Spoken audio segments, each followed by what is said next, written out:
Аға, өзіңізден басқа уағызшы насихатшыларды тыңдайсыз ба? Әлбетте тыңдаймын. Кімдерді тыңдайсыз?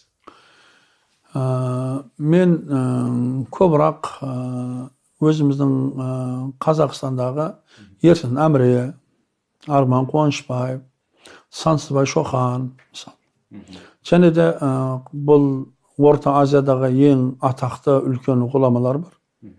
Сол ғұламаларды шетте қалдырмаймын.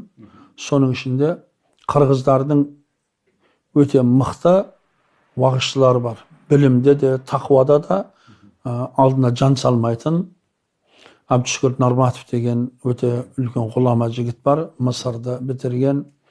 Және де Чубак Хажы деген өте үлкен ғұламалар. Меккеде Үммул Құр'аны бітірген. Біздің осы Ханафи мазхабындағы, Матуриди ақидасындағы өте мықты уағызшылар. Және де Өзбекстандағы үлкен ғұламалар бар.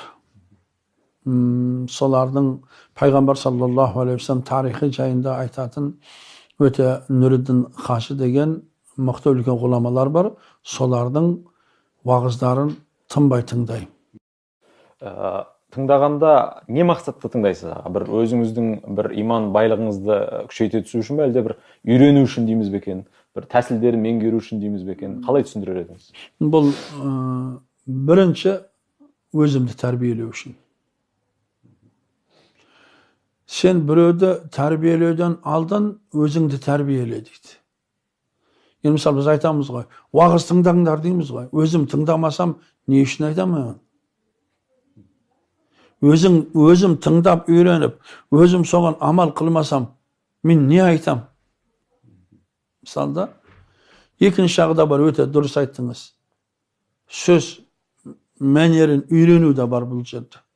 Қалай сөйлеу керек, қалай жеткізу керек. Үшіншіден, білмеген нәрсеміз өте көп қой. Мысалы, сіз білген нәрсені мен білмеймін. Мысалда, мен білген нәрсені басқа білмейді. Бұл тәжірибе ауысу десе де болады. Өте жақсы нәрсе.